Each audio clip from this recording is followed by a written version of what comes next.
በኤርትራ ሰራዊት ላይ በይፋ ጥቃት ተፈጸመ። በጥቃቱ በርካታ የኤርትራ ሰራዊት አባላት ተገድለዋል። ዝርዝሩ በቆይታችን ይቀርባል። ኢትዮጵያ ግብፅን አስጠነቀቀች። ግብፅ አደገኛ የተባለ ተግባር ፈጽማለች ተብሏል። ተጨማሪ ዘገባ ይዘንበታል።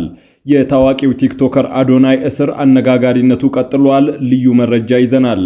በረከት ገበሬዋ በቢሊዮን የሚቆጠር ገንዘብ አጭበርብራለች። በቅድሚያ የሚዳሰሰው ርዕሰ ጉዳይ ነው። ክቡራትና ክቡራን የጥበብ ሚዲያ ቤተሰቦች፣ እነዚህ ለሰዓቱ የመራረጥናቸው ዘገባዎቻችን አበይት ርዕሶች ናቸው። በቆይታችን ሌሎችንም ሀገር አቀፍ መረጃዎችን በዝርዝር ወደ እናንተ የምናቀርብ ይሆናል። ሚዲያችን በጋዜጠኞች የተመሰረተ ሚዛናዊና ተአማኒ መረጃዎችን በየዕለቱ የሚያደርሳችሁ ገለልተኛ የሚዲያ ተቋም ነው። ለቤቱ አዲስ የሆናችሁ ሰብስክራይብ በማድረግ የደወል ምልክቷን በማብራት የቤቱ አባል ትሆኑ ዘንድ በታላቅ ትህትና እንጋብዛለን። የዕለቱን የቢዝነስ ዘገባዎችን አስቀድመን ወደ ዝርዝር ዘገባዎቹ እናልፋለን። ጥበብ ሚዲያ የህዝብ ድምጽ ነው። ዛሬ በዳሽን ባንክ አንድ የአሜሪካን ዶላር 151 ብር ከ5 ሳንቲም ሲመነዘር የአውሮፓ ዩሮ 175 ብር ከ7 ሳንቲም ተመንዝሯል። ፓውንድ ስተርሊንግ 204 ብር ከ5 ሳንቲም፣ ድርሃም 41 ብር ከ3 ሳንቲም፣ ሪያል 40 ብር ከ4 ሳንቲም እንዲሁም ዩዋን 21 ብር በዛሬው ዕለት ሲመነዘር ውሏል። በአቢሲኒያ ባንክ አንድ የአሜሪካን ዶላር 151 ብር ከ8 ሳንቲም፣ የእንግሊዝ ፓውንድ 202 ብር ከ3 ሳንቲም፣ የአውሮፓ ዩሮ 176 ብር ከ7 ሳንቲም፣ የሳውዲ ሪያል 43 ብር ከ3 ሳንቲም፣ የተባበሩት አረብ ኤምሬቶች ድርሃም 43 ብር ከ9 ሳንቲም እንዲሁም የቻይና ዩዋን 21 ብር ከ4 ሳንቲም ተመንዝሯል። በህብረት ባንክ አንድ የአሜሪካን ዶላር 151 ብር ከ6 ሳንቲም፣ የእንግሊዝ ፓውንድ 202 ብር ከ1 ሳንቲም እንዲሁም የአውሮፓ ዩሮ 177 ብር ከ9 ሳንቲም በዛሬው ዕለት ተመንዝሯል። መሰረት ገበሬዋ የተባለችው ባለሀብት ለረጅም ዓመታት ተፈጸመ በተባለ ውስብስብ የማጭበርበር ወንጀል ተጠርጥራ በቁጥጥር ስር እንደዋለች ተገለጸ። የግብርና ምርቶችን የሚያመርተውና የሚያከፋፍል ድርጅቷ ውስጥ ለበርካታ ሺህ ሰው በረከት ገበሬዋ ከሸጠችው ሼር ጋር በተገናኘ በተነሱ ቅሬታዎች ምክንያት በቁጥጥር ስር እንደዋለች ነው የተገለጸው። በ45 ሰዎች ገደማ ከፍተኛ መጠን ያለው ብር ይዛብን ተሰውራለች የሚል ቅሬታ እንደቀረበባት የተገለጸ ሲሆን በጉዳዩ ዙሪያ በተደረገ ማጣራት በሼር ሽያጭ ዙሪያ የወጡ ደንቦችን በመተላለፍ 2 የሽርክና ውሎችን በማዘጋጀት ስትሸጥ ተገኝታለች የሚሉ መረጃዎች እንደተገኙባት ለማወቅ ተችሏል። አክሲዮኑ በመጀመሪያ ምድብ 1 ሚሊዮን ብር፣ በሁለተኛ ምድብ ደግሞ 500 ሺህ ብር በስፋት ሲሸጥ መቆየቱ ታውቋል። 45 ሰዎች የመጀመሪያዎቹ ይሁን እንጂ ምናልባትም በመቶዎች የሚቆጠሩ ግለሰቦች የድርጊቱ ሰለባ ሳይሆኑ እንዳልቀረ መረጃዎች ያሳያሉ። ይህም ከበርካታ 100 ሚሊዮን እስከ ቢሊዮኖች በዚህ መልኩ በግለሰቧ ሳይሰበሰብ እንዳልቀረ ነው የተገመተው። ስራው እንደ ፒራሚድ ስኬም ቀድሞው ሼር የገዙ ሰዎች ሌሎች ሰዎችን እንዲያሳምኑ የማድረግ አካሄድ እንደነበረው አንድ ጉዳዩን በቅርበት የተከታተሉ የመረጃ ምንጭ ያስረዳሉ። ለዚህ አንዱ ማሳመኛው ከመንግስት ጋር በቅርበት እንደምትሰራ መናገሯና ከባለስልጣን ጋር አብራ የተነሳችውን ፎቶዎች በስፋት መልቀቋ ነው ይላሉ። ከእርሻዎቿ የምታመርታቸውን የግብርና ምርቶችን በቅናሽ ለህዝብ እንድናከፋፍል በሚል በሼር ስም ብዙ ሰው እንደኛ ገንዘብ ሰጥቷል። ይህ ከሆነም 2 ዓመት ጭምር የሞላቸው አሉ፣ ዓመት ያለፋቸውም ሞልተዋል። ምንም እንቅስቃሴ ግን የለም የሚሉት የድርጊቱ ሰለባም ከቅርብ ወራት ወዲህ ግለሰቧ ጭራሽ ተሰውራ እንደቆየችና በማህበራዊ ሚዲያ ብቻ ትታይ እንደነበር ያስረዳሉ። ሌላ ብራቸውን እንደተበሉ የሚጠቅሱት ግለሰብ ደግሞ በረከት ገበሬዋ የኢትዮጵያ ስልክ ቁጥሯን በማጥፋት የአየርላንድ ስልክ በሆነ ቁጥር ዋትስአፕ ላይ ብቻ አልፎ አልፎ ትገኝ እንደነበር ያስረዳሉ። በዚህ ድርጊት ተመልምለው ገንዘባቸውን በብዛት ያጡት ሴቶች እንደሆነ የሚናገሩት ሌላኛዋ ምንጭ ደግሞ ግለሰቧ የከፍተኛ ባለስልጣናትን ስም ደጋግማ በመጥራት ሼር ገዢዎች ጥያቄ እንዳያነሱ ታደርግ እንደነበር ያስረዳሉ። ከባለስልጣናት ጋር ግንኙነትና ቅርበት አለኝ የሚለውን የተጠቀመችው ለሼር ሽያጩ ብቻም ሳይሆን ከማንኛውም ሰው ጋር አለመግባባት ውስጥ ስትገባም ጭምር እንደነበረ ባለስልጣናት የሷ ማስፈራሪያ ነበሩ የሚሉት አንድ ምንጭ በዚህ ሁኔታ በርካታ ሌሎች ያልተደረሰባቸው ጉዳዮችም አሁንም ወደፊትም እየመጡ መሆኑን ተናግረዋል። ሚኒስቴሩ ግብጽ ሰላምና መረጋጋትን አደጋ ላይ ከሚጥሉ አፍራሽ ድርጊቶች እንድትቆጠብ አሳሰቡ። ግብጽ በአባይ ወንዝ ላይ የምታራምደው የቅኝ ግዛት ትርክት አክትሟል ሲሉ አጽንኦት ሰጥተዋል። ግብጽ ሰላምና መረጋጋትን አደጋ ላይ ከሚጥሉ አፍራሽ ንግግሮችና ድርጊቶች እንድትቆጠብ ሲሉ በጠቅላይ ሚኒስትር ጽሕፈት ቤት የዲሞክራሲ ስርዓት ግንባታ ማዕከል አስተባባሪ ቢቂላ ሁሪሳ ተናግረዋል። ሀገሪቱ በአባይ ወንዝ ላይ የምታራምደው የቅኝ ግዛት ትርክት አክትሟል ያሉት ሚኒስትሩ በቅኝ ግዛት ዘመን አስተሳሰብ ጥቅምን ማረጋገጥ እንደማይቻል አጽንኦት ሰጥተዋል።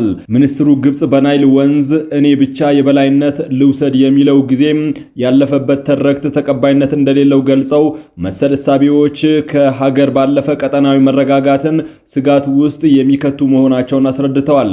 አክለውም ሰሞኑን የግብጽ የውጭ ጉዳይ ሚኒስትር በድር አብድላቲ ታላቁ የህዳሴ ግድብን በተመለከተ የሰጡትን አስተያየት በጽኑ አውግዘዋል። የበድር አብድላቲ ንግግር የዘመኑን እውነታ የማይመጥን የቅኝ ግዛት እሳቤ ሲሉ ገልጸውታል። በተጨማሪም ግብጽ ኢትዮጵያ እንዳትረጋጋ ተላላኪ ቡድኖችን በመመልመልና በማሰማራት እየደገፈች መሆኗን ገልጸው ይህንን አካሄድ ኃላፊነት የጎደለውና ጠባጫሪ ድርጊት ነው ሲሉ ኮንነውታል። የኤርትራው ፕሬዝዳንት ኢሳያስ አፈወርቂ ሳውዲ አረቢያ እንደ ናይል ተፋሰስና ቀይ ባህር ባሉ ቀጠናዊ ጉዳዮች ላይ ያላትን ተሳትፎ እንድታሳድግ እንዲሁም ለቀጠናው ሰላም ከፍተኛ አስተዋጽኦ እንድታደርግ ጠየቁ። ሳውዲ አረቢያም በእነዚህ ወሳኝ ቀጠናዊ ጉዳዮች ላይ ምክክር ለማድረግ ወደ ኤርትራ ልዑክ እንደምትልክ ገልጻለች። ለአራት ቀናት የሥራ ጉብኝት በሪያድ የሚገኙት ፕሬዝዳንት ኢሳያስ ይህንን ጥያቄ ያቀረቡት ትላንት ረቡዕ ዕለት ታኅሳስ 1 ቀን 2018 ከሳውዲ ልዑል አልጋ ወራሽ ሞሐመድ ቢን ሰልማን ንግግር ባደረጉበት ወቅት እንደሆነ የኤርትራው የማስታወቂያ ሚኒስትር የማነ ገብረ መስቀል አስታውቀዋል። ኢሳያስ ከትላንት በስቲያ ማክሰኞ ዕለት ወደ ሳውዲ አረቢያ ያቀኑ ሲሆን በንጉስ ሰልማን ቢን አብዱልአዚዝ ግብዣ እንደሆነ ነው የተገለጸው። በሪያድ ከሳውዲ መንግስት ከፍተኛ ባለስልጣን ጋር ስብሰባዎችን እንደሚያደርጉ የማስታወቂያ ሚኒስቴሩ ጠቅሰው ነበር። የማስታወቂያ ሚኒስቴሩ ረቡዕ ዕለት በኤክስ ገጻቸው ያጋሩት መረጃ እንደሚያመላክተው ኢሳያስ በአልማማህ ቤተ መንግስት ተገኝተው ከሳውዲ ልዑል አልጋ ወራሽ ሰፊ ንግግር አድርገዋል። የሁለቱ መሪዎች ንግግር በሁለትዮሽ ግንኙነት እንዲሁም ለሁለቱ ሀገራት ወሳኝ ጥቅም ባላቸው ጉዳዮች ላይ ያተኮረ እንደነበረ አመላክተዋል። ሞቅ ያለ እንደነበረ የገለጹት የሁለቱ መሪዎች ውይይት ሀገራቱ ያላቸውን ታሪካዊና ወንድማማቻዊ ግንኙነት የተነሳበት እንደነበረ ጠቅሰዋል። ሁለቱ ሀገራት ኢኮኖሚያዊ ትብብር ላይ ያላቸውን የሁለትዮሽ ግንኙነት ለማስፋት ያላቸውን ተስፋና እድል ላይ ያተኮረም እንደነበረ ገልጸዋል። የኤርትራው ፕሬዝዳንት ኢሳያስ አፈወርቂ ሳውዲ አረቢያ እንደ ናይል ተፋሰስና ቀይ ባህር ባሉ ቀጠናዊ ጉዳዮች ላይ ያላትን ተሳትፎ እንድታረጋግጥ እንዲሁም ለቀጠናው ሰላም ከፍተኛ አስተዋጽኦ እንድታደርግ ጠይቀዋል። ሜሮን መብራቱ የተባለችን ወጣት የገደለው ግለሰብ በዕድሜ ልክ ጽኑ እስራት ተቀጣ። የ23 ዓመቷን ሜሮን መብራቱን የካቲት 12 ቀን 2018 ዓ.ም በመቀለ አውቶቡስ መናኸሪያ አካባቢ በባጃጅ ተገድላ ተጥላ ተገኝታለች። በግድያ ተጠርጥሮ ክስ የተመሰረተበት በላይ ጸጋ የተባለ ግለሰብ ነው። ጉዳዩን የያዘው የመቀለ ማዕከላዊ ፍርድ ቤት በወጣት ሜሮን መብራቱ ግድያ የተከሰሰውን ግለሰብ ወንጀለኛነቱን አረጋግጦ በዛሬው ዕለት የፍርድ ውሳኔ ሰጥቷል። ወንጀለኛው ግለሰብ ግድያውን ጨለማን ተገን በማድረግ መፈጸሙን የተገለጸ ሲሆን ይህ የጭካኔ ድርጊት አልበቃ ብሎት የፈጸመውን እኩይ ተግባር ለመደበቅ ጥረት ማድረጉን የፍርድ ቤቱን ቅጣት አክብዶበታል። ፍርድ ቤቱ ግለሰቡን በዕድሜ ልክ ጽኑ እስራት እንዲቀጣ ወስኗል። ይህ የፍርድ ቤት ውሳኔ የተላለፈው ከ3 ዓመት በላይ ጊዜ ከወሰደ በኋላ ነው። በሁለት ዓመት ውስጥ ከ8 በላይ የከባድ መኪና አሽከርካሪዎች በሙቀት ምክንያት ሕይወታቸው ማለፉ ተገለጸ። በኢትዮጵያ ባለፉት 2 ዓመታት ውስጥ በ8 ዓመት ብቻ የረጅም ርቀት አሽከርካሪዎች ከጅቡቲ ወደብ ደረቅና ፈሳሽ ጭነቶችን ለመጫን ወረፋ በመጠበቅ ላይ እያሉ በከፍተኛ ሙቀት መጠን ምክንያት ሕይወታቸው ማለፉን የኢትዮጵያ የከባድ አሽከርካሪዎች ማህበር ተናግሯል። የረጅም ርቀት አሽከርካሪዎቹ ከሚደርስባቸው ሰብአዊ መብት ጥሰት በተጨማሪ ወረፋ በመጠበቅ ላይ ሳሉ በጅቡቲ አካባቢ ያለው ከፍተኛ የሙቀት መጠን ምክንያት ሕይወታቸውን እንዲያጡ እያደረጋቸው መሆኑን የተናገሩት የማህበሩ ስራ አስፈጻሚ ፕሬዝዳንት ዳንኤል ተመቸ ናቸው። በሙቀቱ ምክንያት ሕይወታቸውን የሚያጡ አሽከርካሪዎችን አስክሬን ለማንሳት የሚጠየቀው ገንዘብ ከፍተኛ መሆኑን ተናግረዋል። ከዚህም በተጨማሪ አሽከርካሪዎች እገታና ሞት፣ ሌሎች ሰብአዊ መብት ጥሰቶች እንደሚደርስባቸውም ተናግረዋል። የሟቾችን አስክሬን ወደ ቤተሰቦቻቸው ለማምጣት የሚጠየቀው ገንዘብና ተያያዥ ችግሮችን በመቅረፍ ማህበሩ ስራዎችን እንደሚሰራ ገልጿል። ይህም ሳይሆን ሲቀር ስርዓተ ቀብራቸው በጅቡቲ እንደሚፈጸምም ጠቁመዋል። ፕሬዝዳንቱ ለአሽከርካሪዎቹ ሕይወት ማጣት መንስኤውን ሲያስረዱ አሽከርካሪዎች የተለያዩ ጭነቶችን ለመጫን ወረፋ የሚበዛበት አሰራሮች ሙሉ በሙሉ አለመሻሻላቸው አሽከርካሪዎች የቆይታ ጊዜያቸው እንዲራዘም፣ አላስፈላጊ ወጪ እንዲያወጡና አለፍ ሲልም ሕይወታቸውን እንዲያጡ ማድረጉን አብራርተዋል። በአሽከርካሪዎች ላይ የሚስተዋሉ ችግሮችን ለማስቀረት ከነዳጅ አስመጪዎች ጋር በመሆን ማህበሩ የወረፋ አያያዝ ስርዓቱን እንዲያሻሽል እየሰራ መሆኑን ጠቁመዋል።